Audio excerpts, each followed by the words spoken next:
they're ahead of it. Yes, I think Scott Nisbet actually was waiting for Richard Gough winning the ball, and he let Jerry Craney just get in front of him. But it was a superb finish, a great finish. Would you maybe criticise Scott Nisbet, Murdo? It seemed to perhaps be expecting Gough to win the ball. Yeah, I think with Richards being so good in the air, I think Scott's anticipated Richards going to win it. But Richards came, but Craney's got very well, Coyne's got very well. Again, Scott Nisbet's the wrong side of Jerry Craney. A great finish. Here it is again. Very well won by Tommy Coyne. As we've been saying, Coyne and Craney up front particularly, David, they've linked well, they've worked hard, and Craney takes it very well, doesn't he? Yeah, they've been fantastic for Celtic. The front three have actually put them ahead at the moment by the 2 goals. They've been superb today. Another disappointment for Rangers, obviously, would be the injury to Trevor Stephen, who's such an important player for them, Murdo, and that really wasn't obviously what Rangers were looking for. Yes, he's a player that can maybe make Rangers play, get the ball down, make good passes. But to get the injury so early on in the game, it's going to be a problem. Now Rangers have had to go with the 2 wingers. In a game like this today, it's maybe not a game for having 2 wingers. Maybe an extra man in midfield would be better. Well, we're going to see this goal yet again for the Celtic fans watching particularly. Scott Nisbet very nearly gets the tackle in, but it's drilled away well by Jerry Craney. Peter Hoostra coming on for Rangers, Davy, who's obviously a skillful player, but maybe this is not this kind of game. Yeah, it's going to be hard now for the wide men. 2-0 down. They're going to look for a spark from someone.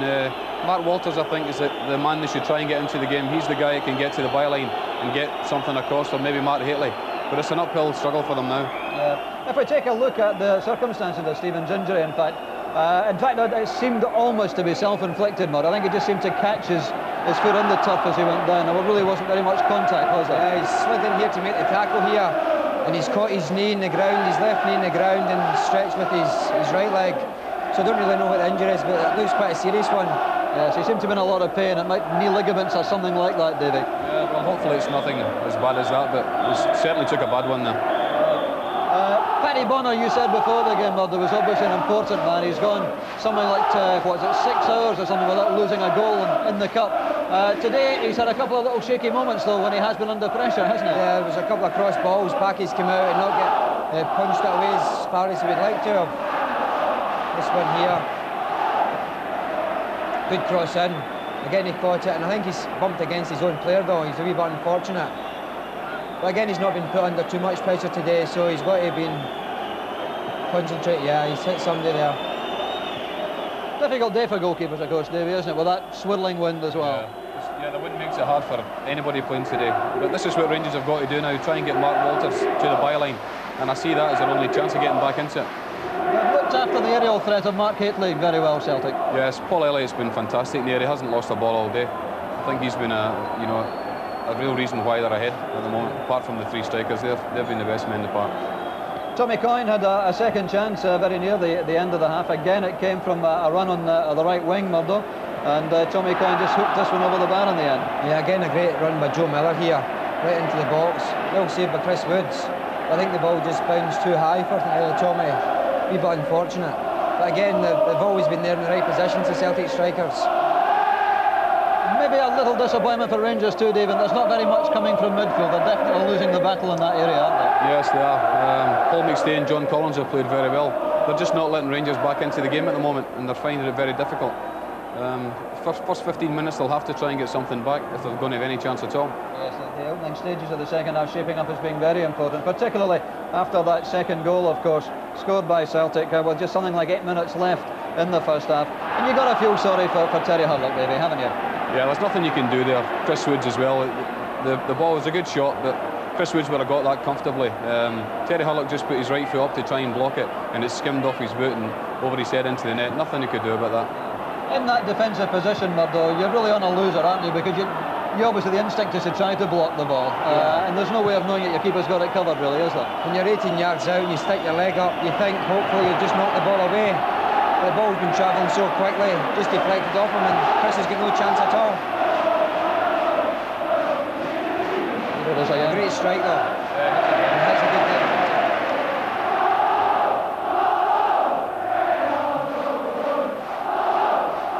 He does strike it very well, Darius Dufty. He hasn't scored many goals for Celtic. It was always a good free kick, but I think it's... Well, we might not mark it in as an own goal, but certainly Terry Hurlock he doesn't want it for an own goal. I'm sure. I'm sure he'll claim it anyway, yeah. So 2-0 to Celtic, and the crowd behind us, we're at the Rangers end of Parkhead. I mean, a great voice through half-time. They're determined to try and lift the players as they sit in the dressing room. No doubt getting a very hard talking to by Graham Souness and Walter Smith. Can you see a way back for Rangers, Davy? I think it'll be very hard now. I think Celtic look to have the game in their grip, and I don't think they'll lose it now, no. Would you agree, Murdo? Yeah, I don't think there's any way back. I think the attitude of the Celtic players today has been first class. I think they'll start the second half the same, and it'll take them through to the end of the match.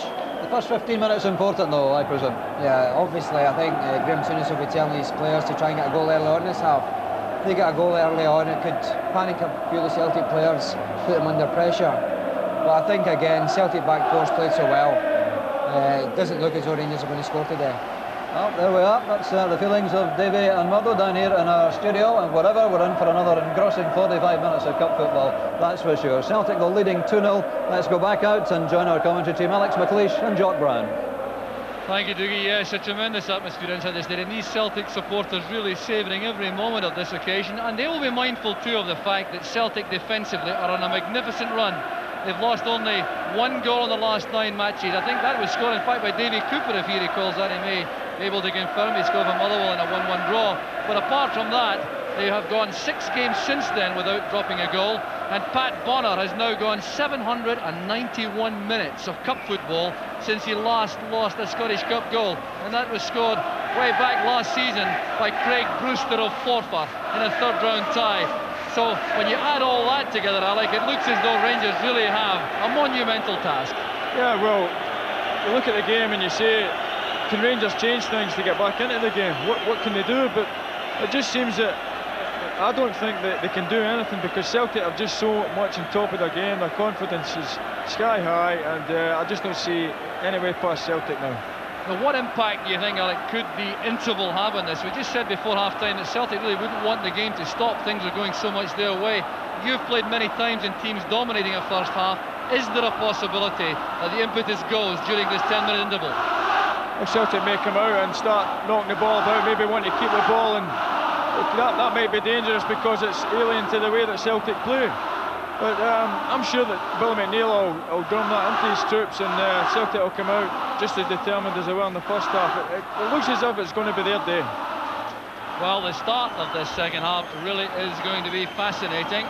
That reflects the rainfall here in Celtic Park, a very natty umbrella there on the terracing. And these Celtic supporters, having had so much misery to endure in the first half of the season, now enjoying as good a spell as Celtic have had for many a long day now, having gone 10 games before today undefeated. The last defeat on January 2 against Rangers by 2-0, and since then things have started to go right. And that front three, Alec, of Miller, Coyne and Crenny really appear to be now in devastating form. Yeah, well, Crenny's had a little barren spell midway during the season there, when it looked as if he was going to be a new wonder boy for Celtic. But he's got over that spell, and he's come back the last couple of games and played very well. And getting on the score sheet today will have done his confidence no harm at all. We'll just listen to the reception here for the Celtic players. They're going, in fact, to the Rangers end, Celtic players, for this second half. And a quick check around the 2 sets of players suggests no further changes having been made. Rangers still have Tom Cowan available to come on as a replacement, and Celtic have Mark McNally and Andy Walker, should they be required. Well, there's the man who scored that second goal for Celtic. We'll give that to him because it certainly was on target, although it may well have been saved by Chris Wood before Terry Hurlock's intervention. So the second half about to start, and these opening 10 minutes or so really are liable to be crucial. Rangers looking for some return for effort in that period. Celtic will be determined to hold the lead. A third goal for them, of course, in that stage would surely make it a task which was beyond Rangers. So Haitley will be a key man. Here's Walters, still on the right. A stumble there, giving possession to Celtic, and that'll be a throw. This will be taken by Anton Rogan. Jock, you mentioned the Celtic front three, and I think it would be fair to mention Tommy Coyne, because he must be the most improved player in the Premier League. He's looking like a Celtic player, and he's justifying the money that Billy's paid for him. Still officially on the transfer list, hasn't been removed as yet. Opened the transfer list at any rate. But every passing week, boosting any transfer fee substantially, I'm sure Celtic now would be very loath to do without his services. Designated by White. Well, I think if he was going, he would be commanding a hefty fee. So here's Gary Stevens. Put under pressure by Coyne. Celtic have left Craney for his pass through the middle on his own. At the moment, Coyne going to the left with Miller on the right.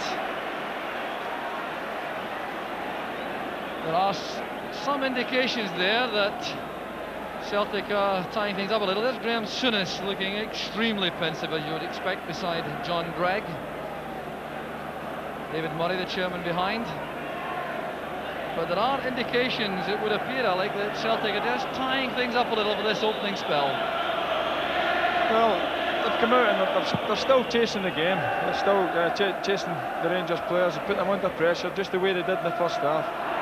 Rangers will be aware that they'll have to step things up a bit if they're going to get back in the game. But something has to happen for them soon. Very sure-footed play once again from Paul Elliott, who's had a magnificent match in the heart of that Celtic defence. It's really not been a Celtic failure, Joe. Well, Craney a failure on that occasion. A little nudge picked up by referee Waddle, giving the free kick to Rangers. Opened my mouth at the wrong time there. In the middle of the field, loose ball collected by Ian Ferguson. It's back with Goff. Now Monroe.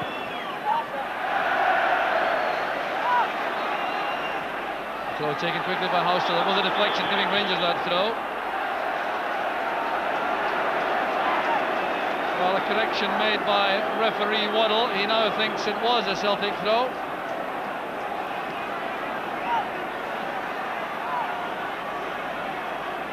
It's a ball retrieved there by Peter Houstra for Paul Wickstead.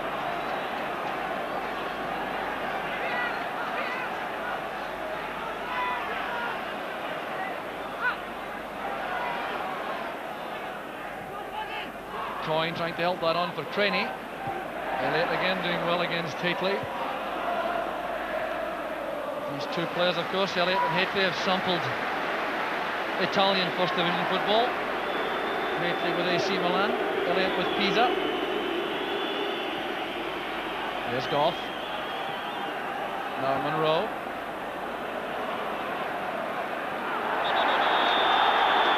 Free kick against Joe Miller for his tackle on Houstra.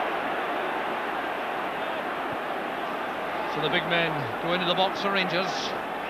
Nisbet and Goff joining Haitley. It's a very potent threat inside the area. And then by Houstra. Won well by Anton Rogan to cross from Ferguson to Walters. Nisbet going for that. Elliott's the winner again inside the penalty box. Pass from Collins looking for Coyne. Stevens used his pace to get there first. This is Walters. And Pat Bonner making an excellent catch. Houstra was coming in looking for an error. Well, Rangers for the moment pinning Celtic into their own half. Beautifully flighted cross this by Walters. Required good handling and Bonner supplied it. Good spell for Rangers. Celtic's only danger is if they become complacent.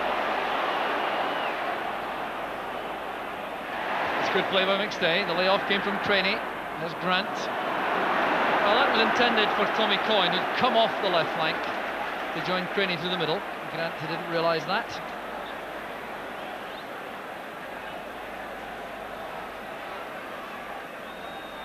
Tommy Craig out of the dugout with some instructions from the Celtic players.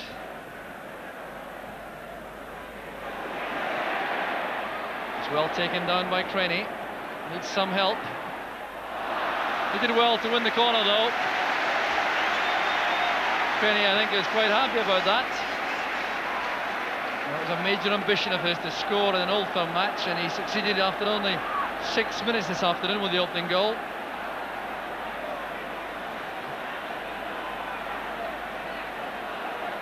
So John Collins will take this corner. Derek White has gone into the near post area. Paul Elliott at the far post, and the catch made comfortably by Woods.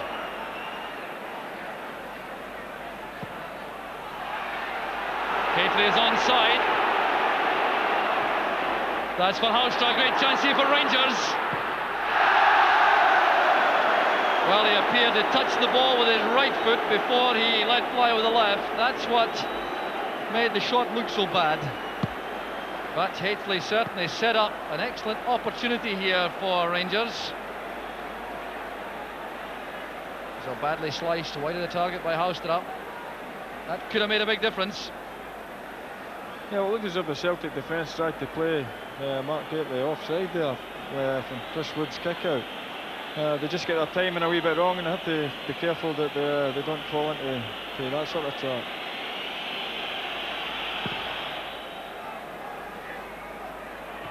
Goff and Nisbet going for the same ball. Here's Paul McStay. Forward it goes towards Craney. The tackle came from Goff. There's McStay. Now Coyne. Playing the ball in early, too high for Miller. Then roll towards Walters, has crossed over to the left for the moment. Here's Nisbet. Playing that through the gap for Johnston. It was held there by Grant. Grant will be in trouble. Referee Waddle has given a free kick, but now there's serious trouble here for Peter Grant. The interpretation here of referee Waddle will be crucial. A smile on the face of the referee. Well, it looked as though Johnston may be getting away from Grant. Now, does the referee consider that to have been a professional foul? Yellow card it is. Relief for Grant. Well, there's Scott Nisbet playing it through the gap. Now, White thought he could reach that. Then he was in trouble. There was the holding job by Grant. The referee clearly believed that Grant wasn't the last defender.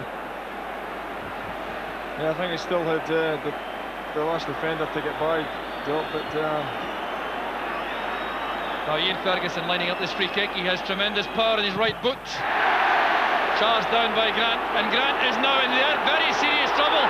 He's being ordered off. Peter Grant is ordered off for charging the free kick too early.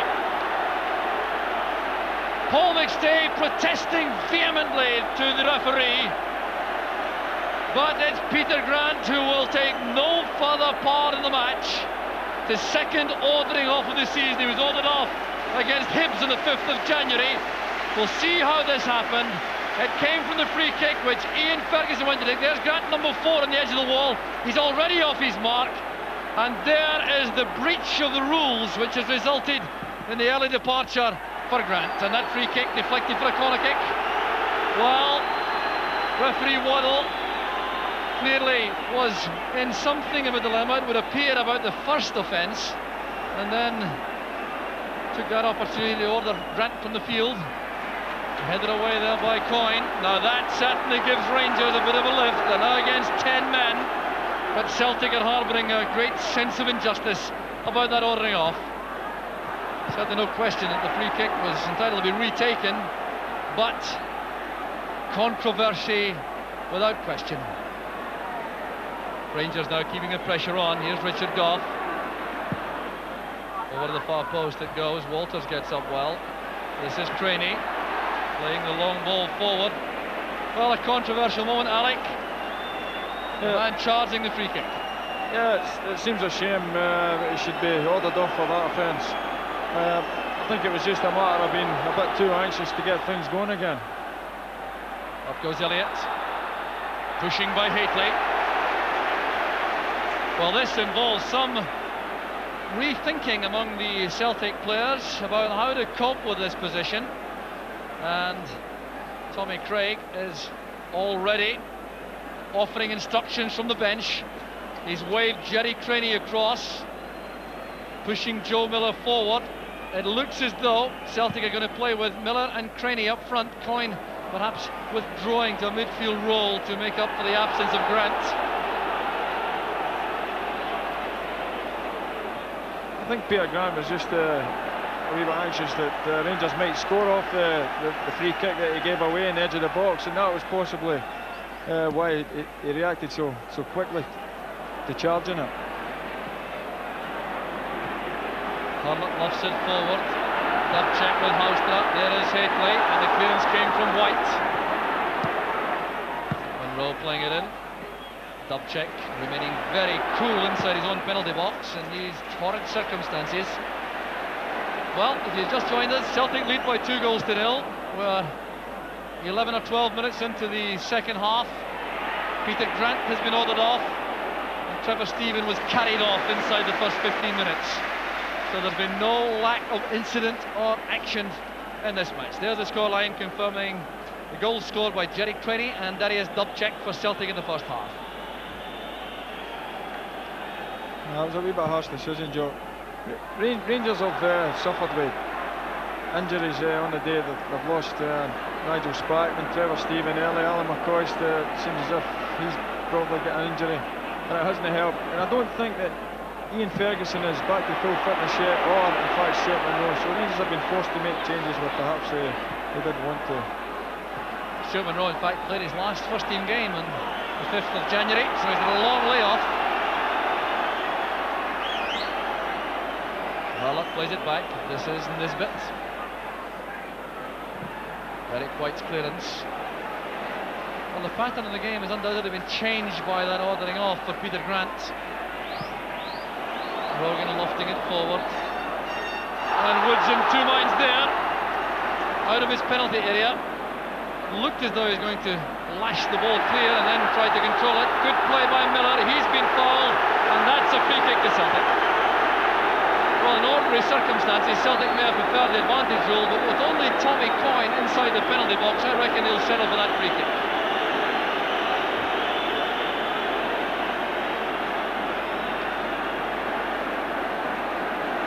So, a chance for Paul Elliott to come forward again. This time, Derek White has decided to stay back on the halfway line.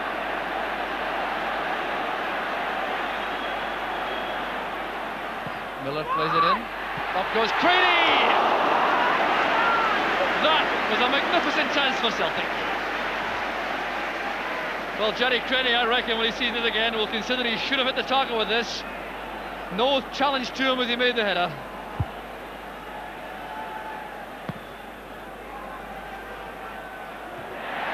Elliott again so commanding in the air against even the prowess of Hateley in that department. Stevens stopped there by McStay. This is Collins. Back it goes to Bonner.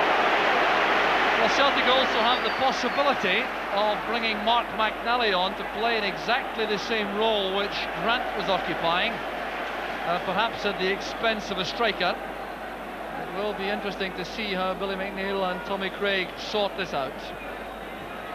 The Celtic will look to the likes of Paul McStay and John Collins to put a foot in the ball and try and soak up the minutes and put the match finally beyond Rangers. But Rangers, well,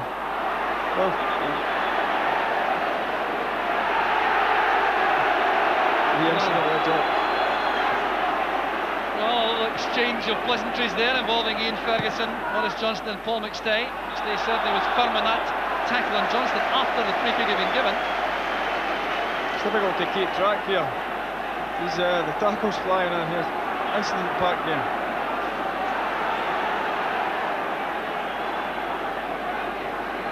The Celtic free kick is taken there by Dubček. Coyne going up with Nisbet.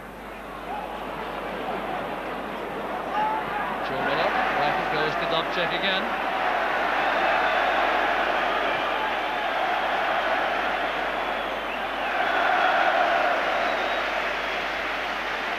And Celtic appear to have switched also to an orthodox flat back four. Yeah, and it looks as if they're still keeping the front three. It's a very brave move by the Celtic management. Well, with Walters and Houstra looking to push forward to attacking positions, Dubček has moved to right back to mark Houstra. Here's Walters now with a chance, and Rogan kept his eye on the ball and managed to avoid a corner kick. That was good play by Rogan.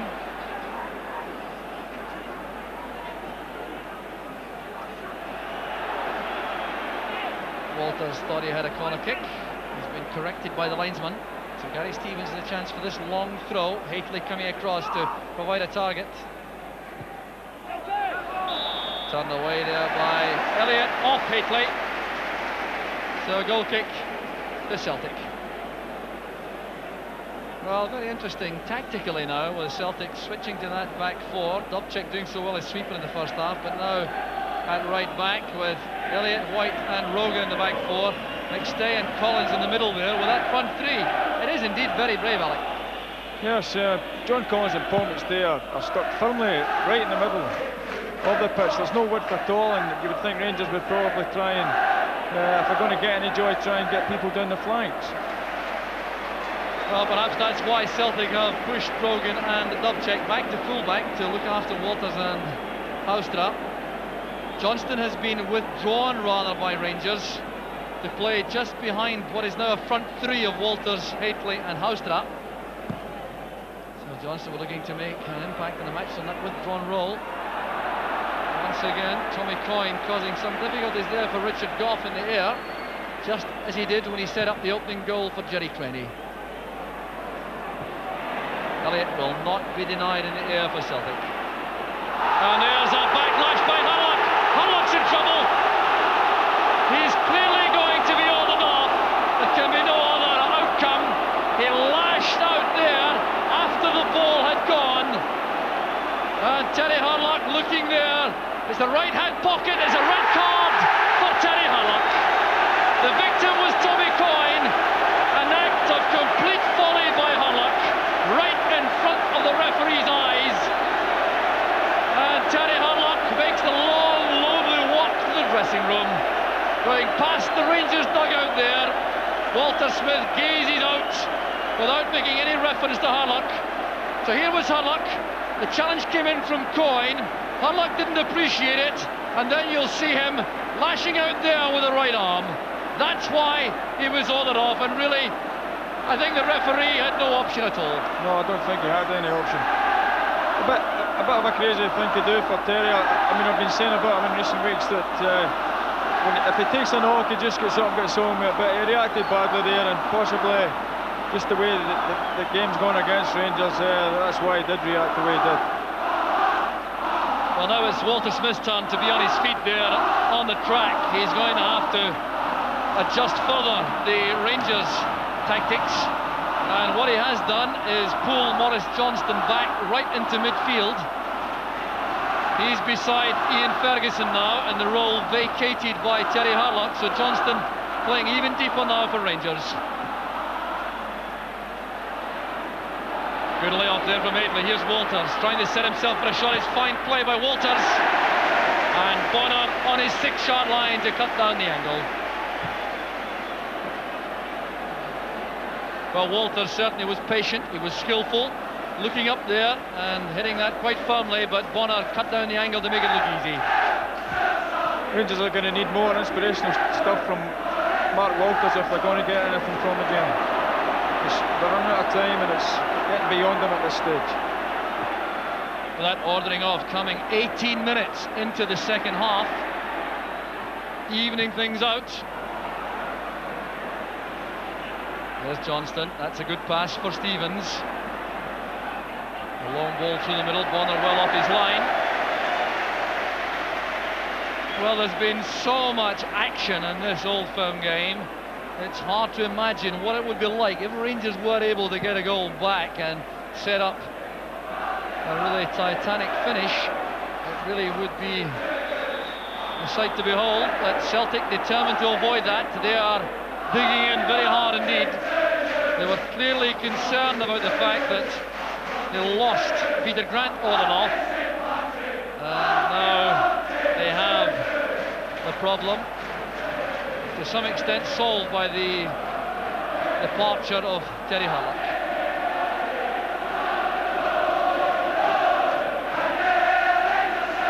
It's turned back there by Craney.